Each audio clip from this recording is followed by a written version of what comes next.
Take, the NBA draft lottery took place yesterday in Chicago, and the Wizards, who had the worst record in the NBA this season, got the first ping pong ball, meaning they will have the first overall pick in next month's NBA draft. The Jazz, Grizzlies, and Bulls followed Washington for the top 4 picks.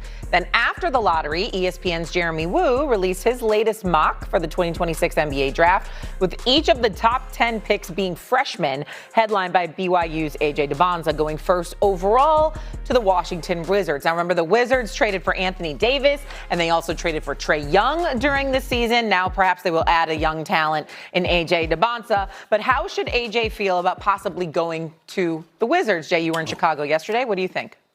I say I'll be quick on it. If you could have watched his face, frankly, when that pick came up, when Utah came up with number 2, it was almost like he took a really deep breath. Right now, look, AJ's going to be he's a first-class individual. He'll handle any situation. It's interesting to think about what the Wizards will decide to do with a guy like Anthony Davis, or decide to go younger and build around Trae and AJ. But to me, it felt like everything with Ryan Smith and everything Utah had done was to procure that first pick in the NBA draft. So I think it was a deep exhale for AJ Dybantsa in D.C. Go ahead, Go Steven. Perk. Oh, okay, Perk, go ahead. I'm trying to understand what the hell is wrong with playing in Washington, D.C. That's what I'm trying to figure out. I understand they have not been good for a long time, but last time I checked, I thought Washington, D.C. was a big market. I thought that's a market where you could go and make the best of it and capitalize on and off the floor. And when you think about adding him with Trae Young and Anthony Davis, then we're looking at a situation where he's walking right on in, right into the playoffs, in my opinion. That's how good he is, and that's how much he'll complement those two guys. So again, I don't see why he's disappointed. I would be excited about bringing chocolate back to Chocolate City. I just don't understand that part. I know he wants to be in Utah, but damn it, I wouldn't be disappointed. DC is a big market. He could take over that market and capitalize in great fashion. Perk, I hear what you're saying. Listen, man, I looked at this and I felt sorry for him. I've interviewed AJ Dybantsa 3 times. He came on First Take. And announced that he was going to BYU right here on this show. We got a lot of love for him, a lot of appreciation for him, and his daddy, by the way, who's a wonderful guy, and his family. The Washington Wizards have lost 64 games at least over the last 3 years. They are a basketball abomination. The only reason we don't take time to insult them more is because of the stench emanating out of the nation's capital for stuff other than basketball. That's the only reason. If it was not for that, we'd be focused on them. They are horrible. And so when I look at him, I know that he can play, but do you really believe in the word culture and growth and development when it comes to what's going on in the nation's capital? I'm not saying they don't have some players. Because I know they do. I just don't believe in them organizationally. That's my issue. That's it. I do because I watch both of those guys who's running the front office, Winger, and I can't remember my guy's name off the top of my head, but both of those guys came from under the Sam Presti tree. So you damn right I can see it. The head coach over there, Brian Keefe, come from the Sam Presti tree. They just haven't had the talent. I defer to you. So you pair them with what they got in Trae Johnson, Yo, they man, gonna have smoke. I said we got you. I'll flow with you. We got to go to commercial. All right, we got to go to commercial. That's what I just told you. You ain't got to get all truculent. We'll talk more about this, I'm sure, in the time to come. Coming up. Demolish the Philadelphia 76ers. They sweep them in 4 games. They now, maybe the best part for the Knicks, the earliest they'll play against either the Cavs or the Pistons, of course, all games here on ESPN Radio presented by Gusto, will be Monday, potentially even later than that, and that would indicate potentially OG Anunoby being healthy for that series, which is a huge win, obviously, for New York. Best team playing-wise in the Eastern Conference. Second best team, I think, overall in the NBA right now in terms of the way they're playing behind the champion Oklahoma City Thunder. The flip side of that, Joel Embiid and the Philadelphia 76ers. After the game, Embiid had this to say about this season him at least looking at it as a success? I know we lost, and I know that's not the right mentality to have. But, for me, this was a success. I came into this year not knowing where I was going to be, how long I was going to play, if I was even going to play based on how the knee was the last few years. And, I came in just, hoping for the best. And I feel like we're in a position where we figured out the knee. Hasn't been an issue. That was Joel Embiid. If you're watching on television on the ESPN2 side, that was not only Joel Embiid, that was his young son, Arthur, on his lap. Mm-hmm. CC? Your thoughts? He's using his son as a human shield for criticism. It's hard for the reporters to ask the hard-hitting questions when you have that ball of cuteness sitting in Joel Embiid's lap. Super cute. He's a very handsome young man. Absolutely. Absolutely. But I can't really get into it with Joel Embiid with his son right there. I hate that. From a leadership standpoint, own the moment, which is your team was absolutely embarrassing. Face the firing squad that is the Philadelphia media, and let them ask all of the tough questions that they need to ask, and take all of the slings and arrows and be the face of the failure that the Sixers experienced this year. Because if we're keeping it a buck, for the last decade, Joel Embiid has been the face of the shortcomings of the Philadelphia Sixers organization. And I just get sick and tired of, after they lose, after they come up short in the postseason, Joel Embiid giving the perfunctory, we've got to be better top to bottom. I don't want to hear that. It's a broken record at this point. Go out there and do it. And if you're talking about your status as a player, as a contributor on the team being up in the air because of the medical issues, well, damn it, do something where that's not an issue. Every year it's something with Embiid. This year you had the random as hell appendectomy. You've had the knee injury. You've had the face injury. There have been so many injuries with Joel Embiid in the postseason when his availability matters the most. Mm-hmm. And I don't know when the Philadelphia 76ers brass, when Josh Harris and his ownership group get tired of it. There's only been one, as Evan pointed out earlier in the show, there's only been one MVP in the history of the league that has not gotten to the conference finals or further, and that is Joel Embiid. Mm-hmm. Only one. In 4 of the last 5 postseasons, Embiid has missed games due to injury. The Sixers have been in the postseason 8 of the 10 seasons that Embiid has played down there. 6 of them have ended with them losing in the second round of the playoffs.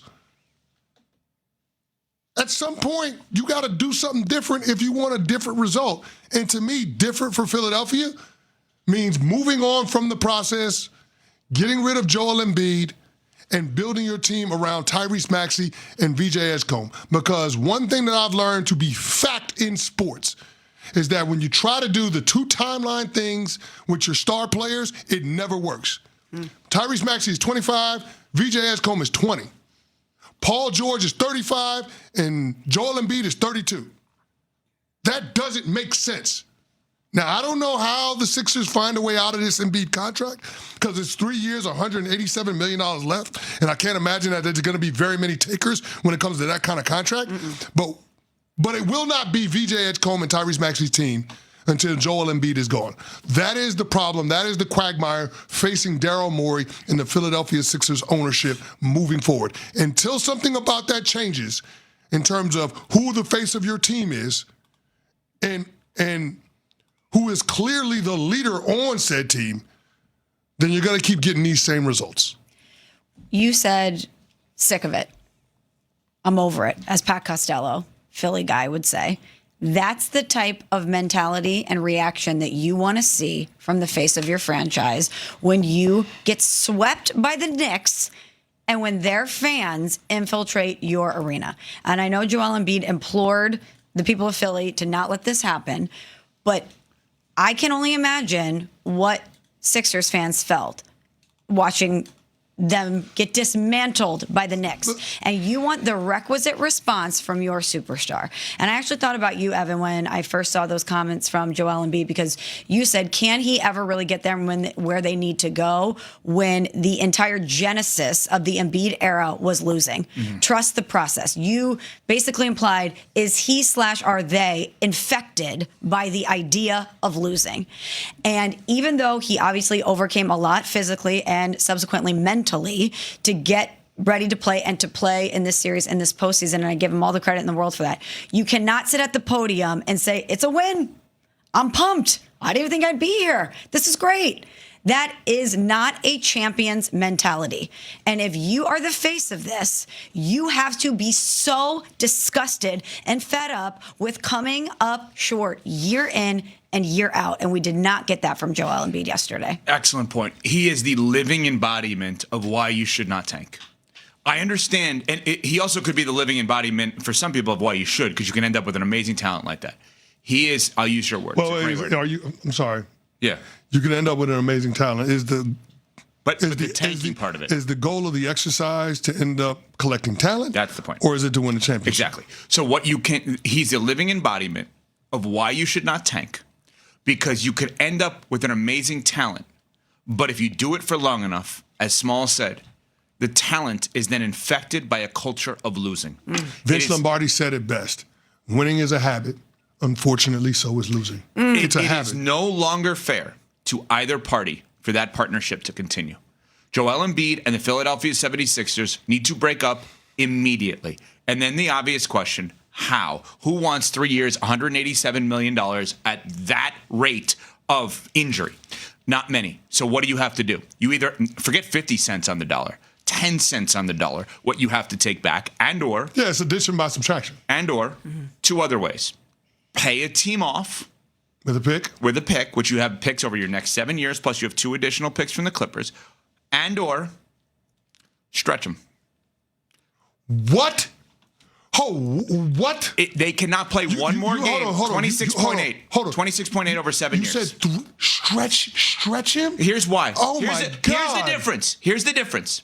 When you're reacting that way, most people would react that way and say, well, then you're screwed. You don't have a face of the franchise. Incorrect. With this franchise, they already got the face of the franchise. They already have the face. They got 2 of them. That's right. They got 2 of them. That's right. They're good on that front. So if I subtract that, now that's a nightmare. I understand that.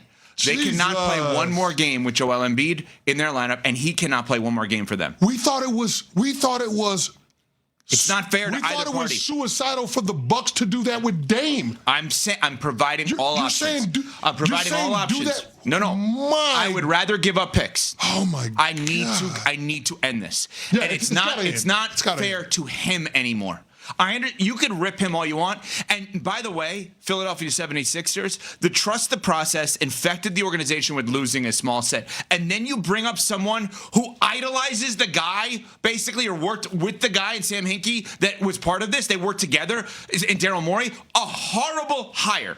Horrible hire, hiring Daryl Morey to double down on trust in the process. You have the solution to the problem sitting there. Bob Myers works for the company that owns the Sixers. Yeah. Let him do anyone that has not been hired by Bob Myers needs to re-interview for their job. And I'm serious. Nick Nurse was not hired by Bob Myers. If Bob Myers wants him to be the head coach, re-interview. Every employee of the Philadelphia 76ers needs to re-interview for their job. And Bob Myers needs to sign up. I'm saying, what does Mikal Bridges' mom do? Doesn't she work there? She needs to interview with Bob Myers. But you know what? If we're talking about them being infected by the process, then there should be a holistic detox. I think you're right. I think that this is not just an Embiid thing. You need to say from top to bottom, do we have people who are laser focused on one thing and one thing only, and that is winning? And who's the person to do that? The Bob ultimate Myers. winner, Bob Myers. 100%. For those not familiar with the name Bob Myers, he was the one that ran the Golden State Warriors. He then came here to ESPN. He also works for Josh Harris, who's the majority governor of the Philadelphia 76ers, their company, which owns the Commanders. He's the one that helped hire Adam Peters, the general manager, Dan Quinn, the head coach. Oh, and this quarterback, you may have heard of him, Jaden Daniels. Yeah, he understands how to bring winners in. Daryl Morey does not. Daryl Morey knows how to provide a math problem. He's amazing at that. Smarter than I'll ever be, and the league office should hire him for anything analytics. Building a team? No. Not him. Pretty good at the No, winning you're not, Daryl Morey. I'm sorry. And it's every person in the Philadelphia 76ers organization needs to be re-interviewed for their job by Bob Myers. He decides if you stay or go. No one else. Who would have thought after this weekend of Backlash that it wasn't Seth Rollins versus Braun Breaker?